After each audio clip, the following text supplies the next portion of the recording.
Is equals to MC²। जब भी हम लोग इस फॉर्मूले के बारे में सुनते हैं या फिर इस फॉर्मूला को लिखते हैं, हमको याद आती है एक ऐसे शख्स की जिन्होंने साइंस की दुनिया में बहुत ज़्यादा तूफान मचाया है। हाँ, सही सोचा, एल्बर्ट आइंस्टाइन की बात हो रही है। He was born on 14 March 1879। अब इनका जीवन इतना खास क्यों था कि हम इनके बारे में पढ़ें? इन्होंने अपने बचपन में ऐसा क्या किया था कि आज हम लोग इनके बारे में पढ़ रहे हैं? ये सब कुछ जानने के लिए हम लोग आज यहाँ इकट्ठे हुए हैं। तो एल्बर्ट आइंस्टाइन पैदा हुए थे जर्मन सिटी ओल्म में। किसी को कोई एहसास नहीं था कि ये आगे जाके छोटा सा प्यारा सा बच्चा करने क्या वाला है। इनकी मम्मा को हमेशा लगता था कि मेरा बेटा कुछ नहीं कर सकता, उसको कुछ नहीं आता है। बट एल्बर्ट आइंस्टाइन ने कर दिखाया। बहुत ही कम उम्र में उन्होंने बहुत कुछ अचीव किया। हमारी सोच और समझ से बहुत ही बाहर था वो, जो इन्होंने बचपन में ही कर दिखाया। तो आइए चलते हैं क्लास में और पढ़ते हैं एल्बर्ट आइंस्टाइन के बारे में। Hello everyone, welcome to Doubtnut. Doubtnut में सभी प्यारे प्यारे क्यूट से बच्चों का स्वागत है। क्या हाल चाल, कैसे हो सब लोग? How are you all? What's going on in your life? अब ये मत बोल दो ना मैम वो मुझे छोड़ के चली गई, वो मुझे छोड़ के चला गया, पढ़ाई हो नहीं रही है, घर में डांट पड़ती रहती है। प्लीज़ यार, ये उम्र होती है सोचने की, बट करना नहीं है ऐसा कुछ। पढ़ाई पे ध्यान दे लो, पढ़ाई सही चल रही है, तुम ठीक हो? तो मेरा नाम राधिका सहगल है और मैं पढ़ाने वाली हूँ आप लोगों को इंग्लिश। अगर तुम लोग काफ़ी टाइम से हो मेरे साथ, कनेक्शन है, तो तुम्हें पता होगा कि मेरा नाम क्या है। इंग्लिश पढ़ते हैं हम लोग साथ में और स्पोकन की क्लासेस भी होती हैं। बट अगर नए हो तो भाई इंट्रोडक्शन दे दिया है, और नए बच्चों का तहे दिल से स्वागत है।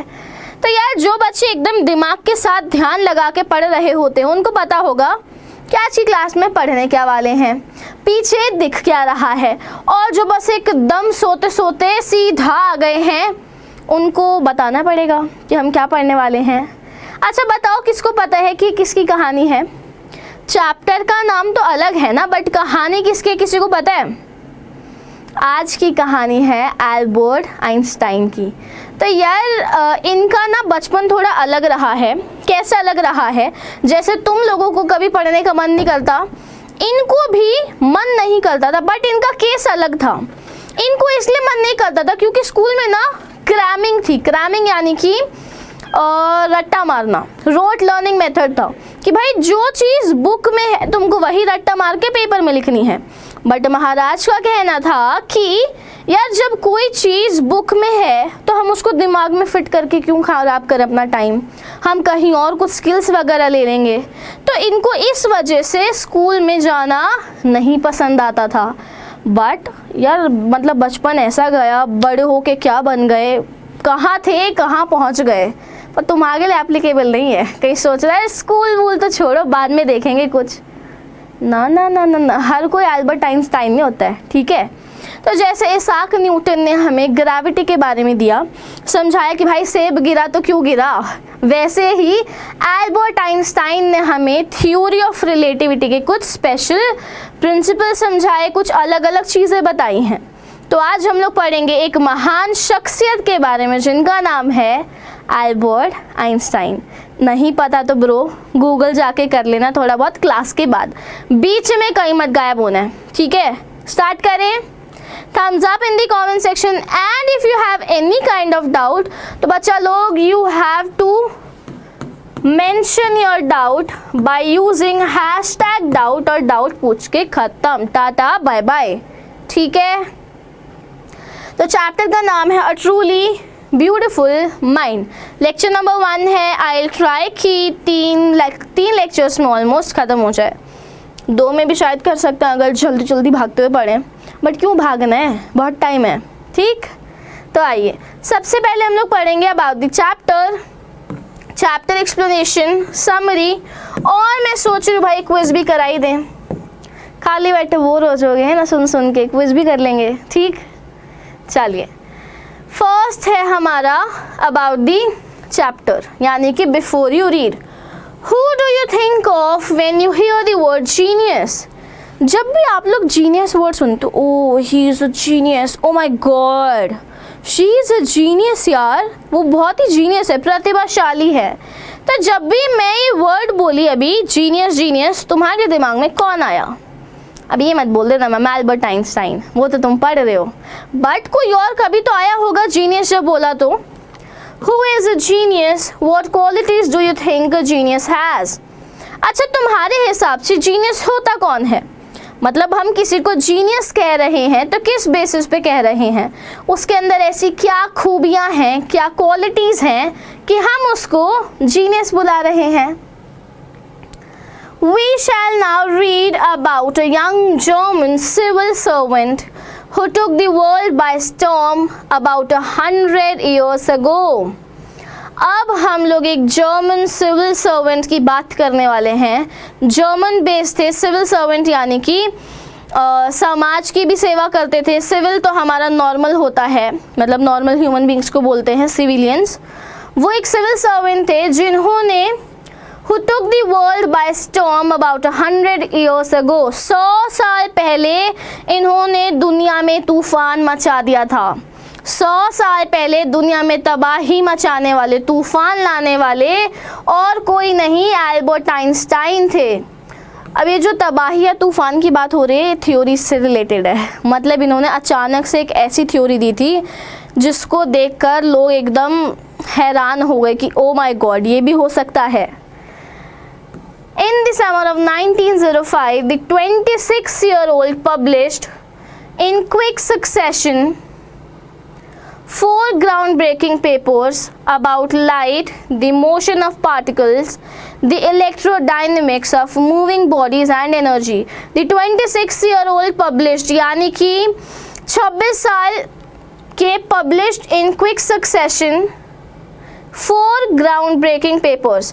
तो ये जो 26 साल की उम्र में ये जो पब्लिश किया गया 4 ग्राउंड ब्रेकिंग पेपर्स, यानी कि 4 बहुत ज़्यादा अच्छे पेपर्स थे। उसमें क्या छपा? About light, the motion of particles, the electrodynamics of moving bodies and energy. 1 2 3 4, ये 4 चीज़ें छपी थी। बहुत ज़्यादा बड़े पैमाने पे ये न्यूज़ आई थी कि ये सारी चीज़ें हो सकती हैं साइंस में।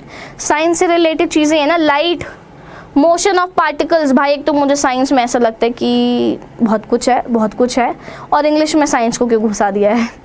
ऐसे एक चैप्टर तुम लोगों को आगे जाके 10th में दिखेगा और 11th में भी शायद, discovering the that the saga continues, I guess 11th में, वो हिस्ट्री का चैप्टर है। अरे भाई क्यों करते हैं ऐसे, क्यों करते हैं, मुझे समझ नहीं आता। 10th में एक है मेकिंग ऑफ साइंटिस्ट, उसमें भी साइंस घुसा दे। इंग्लिश को इंग्लिश ही नहीं रहने देते हैं, बीच बीच में साइंस ले आते हैं। बट ठीक है, एनीवेज हम किसी इंसान के बारे में पढ़ रहे हैं।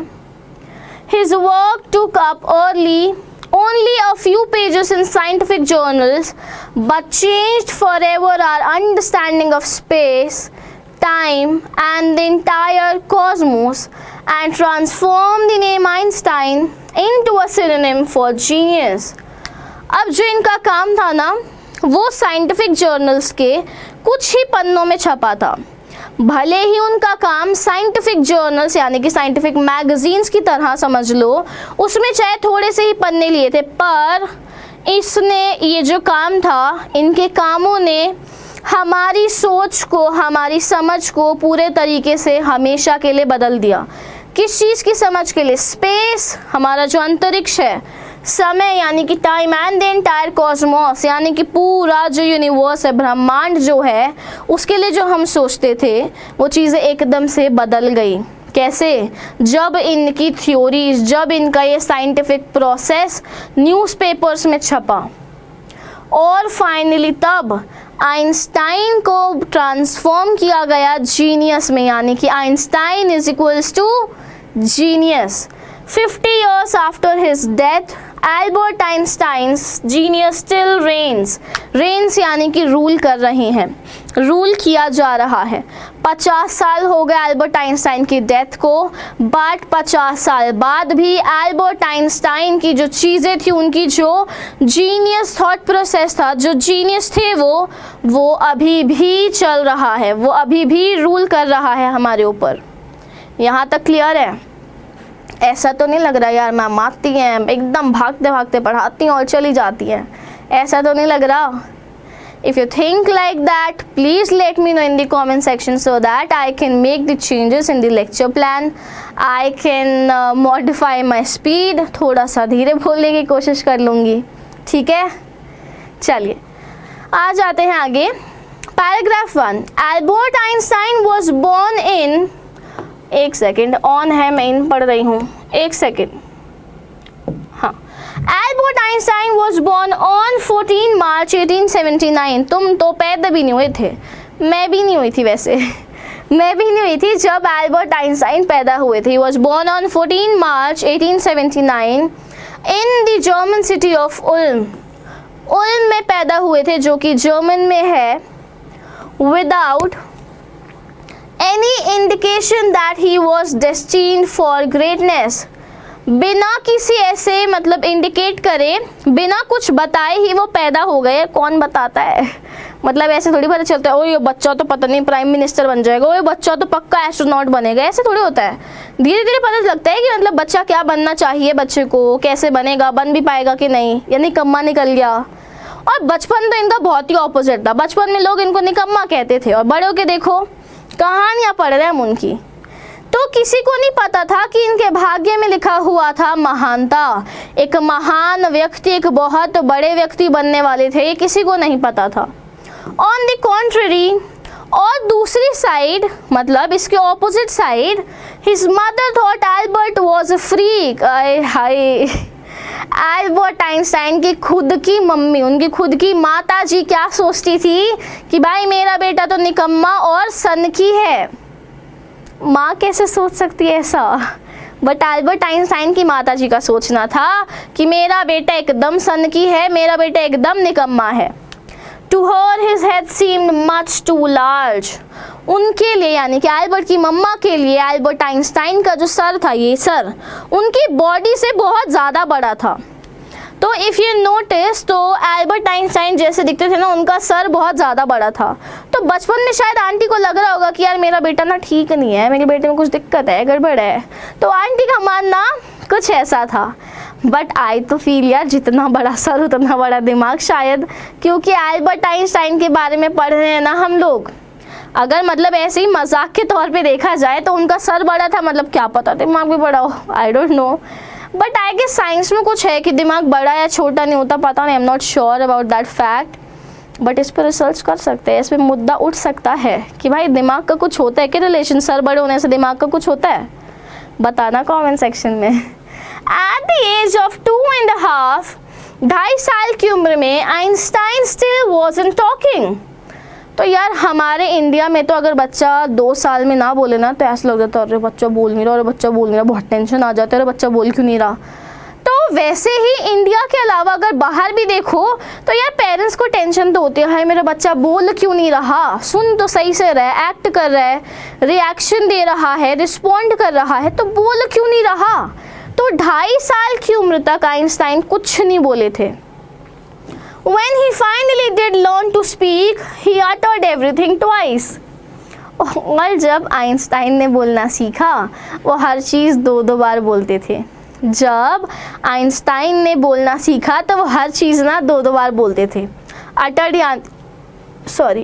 यानी कि बोलना।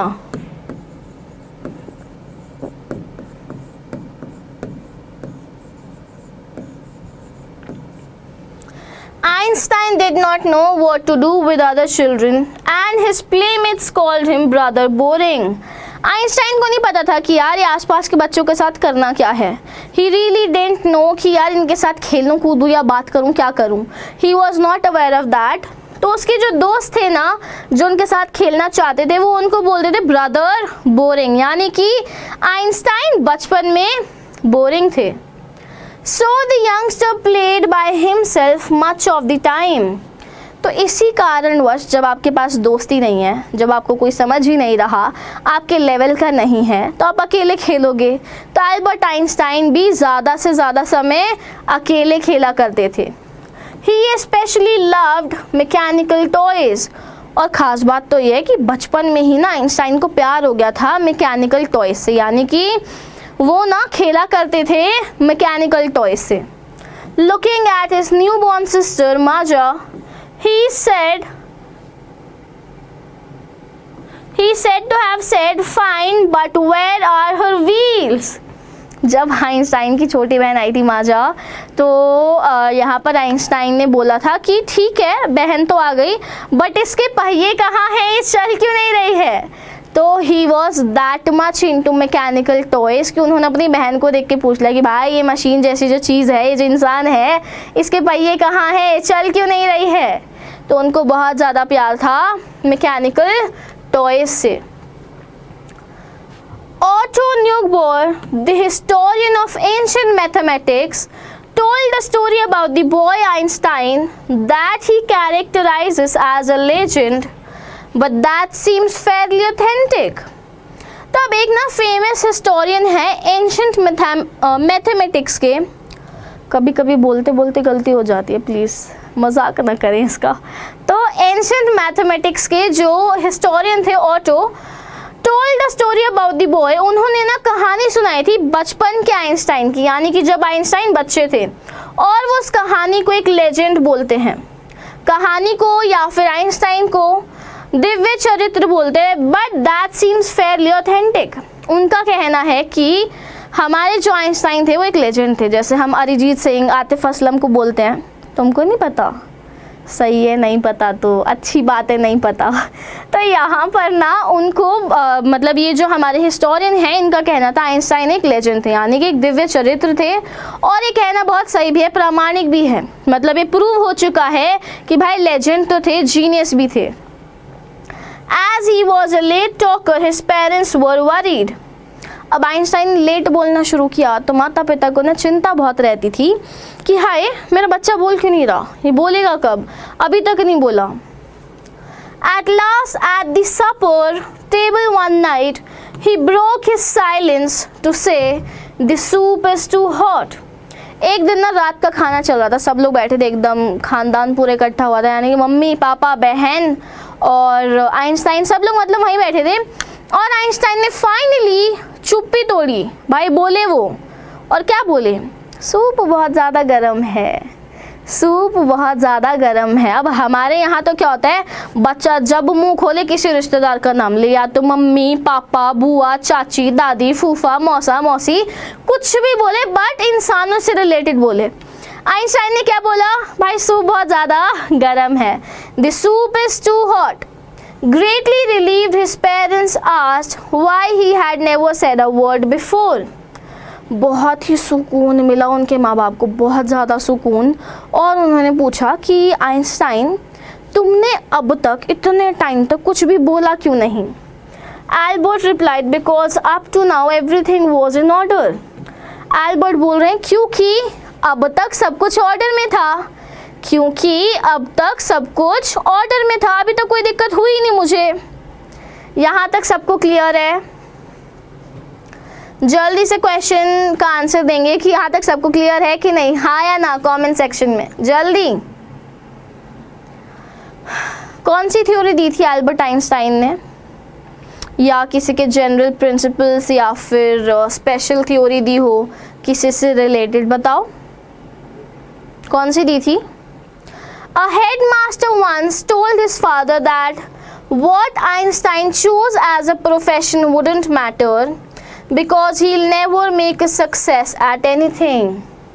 अब इनके जो हेडमास्टर थे ना आइंस्टाइन के, उन्होंने एक बार आइंस्टाइन के फादर को बुलाया और बोला कि सर आप बुरा मत मानिएगा, बट आइंस्टाइन जो भी चूज़ करेगा उससे कोई फ़र्क नहीं पड़ेगा, क्योंकि वो जो भी चूज़ करेगा वो उसमें कभी सक्सेस हासिल नहीं कर पाएगा।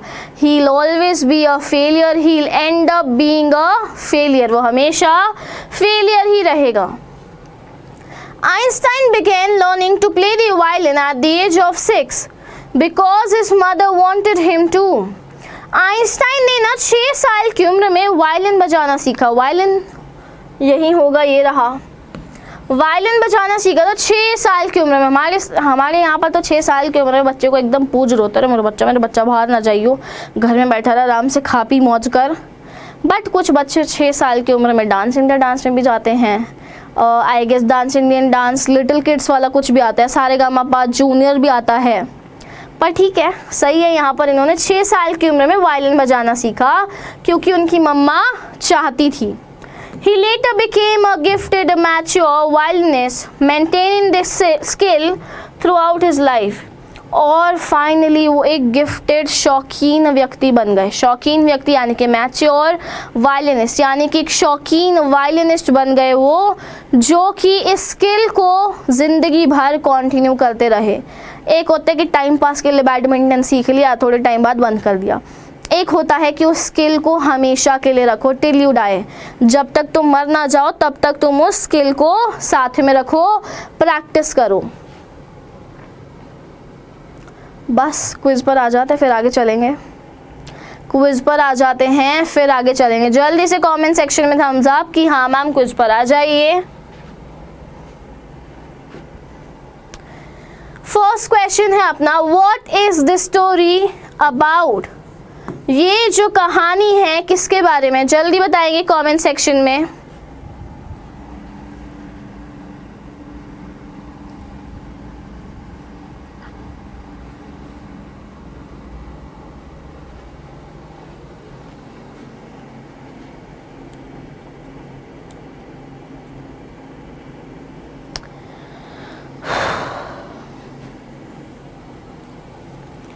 सेकेंड क्वेश्चन है अपना, What did Einstein's classmates call him? What did Einstein's classmates call him?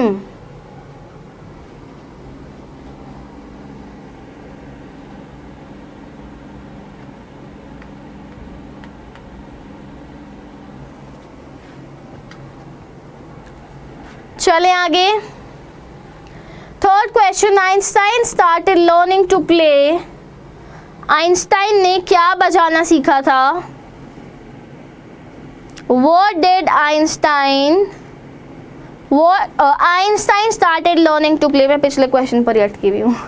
Einstein started learning to play। Last question है, ये हमारा आंसर्स पर आ जाते हैं। What is the story about Albert Einstein? ये भी आंसर गलत है। That means होश में नहीं हो, आ जाओ। That means होश में नहीं हो, आ जाओ। सेकेंड क्वेश्चन है अपना, What did Einstein's classmates call him? Einstein की क्लासमेट उसको क्या बुलाते थे? Brother boring. आंसर क्या है? A part. Answer A part है। नेक्स्ट क्वेश्चन है अपना, Einstein started learning to play violin. Einstein ने वायलिन बजाना सीखा था। क्या बजाना सीखा था? वायलिन। क्लियर है? Am I clear till here to everyone? चलो तीनों के आंसर्स हो गए हैं, आगे आ जाते हैं। But Albert Einstein was not a bad pupil। पर एल्बर्ट आइंस्टाइन ने एक बुरा छात्र नहीं था। भले ही हेडमास्टर को जो मर्जी लग रहा हो, उनके बाकी के टीचर्स को चाहे कुछ भी लग रहा हो, बट एल्बर्ट आइंस्टाइन एक बुरे छात्र नहीं थे। उन्होंने कभी भी टीचर्स को डिसरिस्पेक्ट नहीं किया। He went to high school in Munich, where Einstein's family had moved when he was 15 months old। High school के लिए वो म्यूनिक गए, जहाँ पर आइंस्टाइन की फैमिली पहले से रह रही थी जब आइंस्टाइन 15 महीने के थे सिर्फ, यानी कि वो शिफ्ट हो गए थे। And scored good marks in almost every subject. और तब आइंस्टाइन ऑलमोस्ट हर सब्जेक्ट में अच्छा स्कोर करते थे। तो ऐसा नहीं है कि वो शुरू से ही बुरे थे, उनको पढ़ाई का शौक़ नहीं था। इट्स जस्ट कि मतलब समय ही ऐसा था, या फिर उनको पढ़ाने का तरीका नहीं पसंद था। Einstein hated the schools regimentation. Regimentation यानी कि अनुशासन। उनको स्कूल का अनुशासन, पढ़ने का तरीका नहीं पसंद था कि किस तरीके से वो लोग पढ़ा रहे थे। And often clashed with his teachers. और अक्सर उनका ना टकराव होता था अपने टीचर्स के साथ। वो अक्सर अपने टीचर से लड़ने लग जाते थे। At the age of 15, Einstein felt so stifled there that he left the school for good। Stifled यानी कि घुटन होना। अब आइंस्टाइन जब 15 साल के थे, उनको इतनी ज़्यादा घुटन होने लगी, उनको इतना ज़्यादा गंदा फील होता था स्कूल में कि उन्होंने स्कूल छोड़ दिया। और स्कूल छोड़ना उनके लिए अच्छा ही साबित हुआ। 15 साल की उम्र में ही left the school because he didn't feel like going to school, मतलब उनको उस स्कूल में जाना नहीं पसंद था। The previous year Albert's parents had move to Milan, पिछले साल ही एल्बर्ट के पेरेंट्स कहाँ गए थे? मिलान गए थे। And left their son with relatives, अरे भाई साहब हमारे पेरेंट्स तो बिल्कुल नहीं जाने देते कि एक एक हफ्ते के लिए छोड़ा हो। 1-2 दिन के लिए सही है, मेहमान वाइब आ जाती है, एक महीने 1 साल के लिए तो बहुत मुश्किल है। तो मतलब पिछले साल वो लोग चले गए थे, तो 1 साल से हमारे एल्बर्ट अपने रिलेटिव्स के साथ रह रहे थे। आफ्टर प्रोलॉन्ग डिस्कशन, बहुत लंबा गंभीर डिस्कशन हो रहा था, उसके बाद Einstein got his wish to continue his education in German speaking Switzerland in a city which was more liberal than Munich. Einstein को फाइनली परमिशन मिल गई कि तुम अपनी पढ़ाई कंटिन्यू कर सकते हो जर्मन स्पीकिंग स्विट्जरलैंड, यानी कि स्विट्जरलैंड में आप अपनी पढ़ाई कंप्लीट कर सकते हैं, जो कि बहुत ज़्यादा खुले विचारों का है म्यूनिक से ज़्यादा अच्छा है, म्यूनिक से ज़्यादा बढ़िया है। तो आप अपनी पढ़ाई वहीं पर कंटिन्यू कर सकते हैं। इतना सबको क्लियर है? जल्दी बताएंगे, इतना सबको क्लियर है? फटाफट से। All good, all well. चलिए भाई, मिलते हैं फिर हम लोग नेक्स्ट सेशन में। अभी तक जितना पढ़ा है उसकी आप लोग समरी बनाइएगा और आप लोग मुझे भेज सकते हैं टेलीग्राम पे मेरा ग्रुप है English with Radhika ma'am. English with Radhika ma'am नहीं तो इंस्टाग्राम पे भेज सकते हो radhika.sehgal, इस पर भी आप लोग भेज सकते हैं, नहीं तो radhika.doubtnut है शायद, तो radhika.doubtnut पे भी भेज सकते हैं। That's completely your choice, but summary करिएगा। होमवर्क करोगे, प्रैक्टिस करोगे तो बहुत फ़ायदे में रहोगे, नहीं करोगे तो प्रॉब्लम होगी भाई, और प्रॉब्लम किसी को नहीं पसंद होती है ना। बाद में प्रॉब्लम नहीं करनी तो अभी इसको कर लीजिएगा, समरी करिएगा। अगली क्लास में मैं आप लोगों को समरी भी करवाऊंगी, साथ ही साथ हम लोग चैप्टर को ऑलमोस्ट कंप्लीट करने की कोशिश करेंगे, ठीक है। शॉर्ट लेक्चर्स मैंने स्टार्टिंग में भी बोला था, बट क्रिस्प कंटेंट, यानी कि हमको सब कुछ समझ आना चाहिए, अदरवाइज़ मैं भी 40-50 मिनट तक पढ़ा सकती हूँ, ठीक है। तो प्लीज़ शॉर्ट लेक्चर्स का फ़ायदा उठाओ, जितना पढ़ा रही हूँ उतने को दिमाग में अच्छे से रिटेन करो, ठीक है। बहुत सारा ज्ञान दे दिया। चलो चलते हैं, सेशन ओवर करते हैं, मिलते हैं नेक्स्ट लेक्चर में। फीडबैक ज़रूर दीजिएगा, क्लास कैसी लगी, सब कुछ समझ आया कि नहीं। Bye bye, take care of yourself.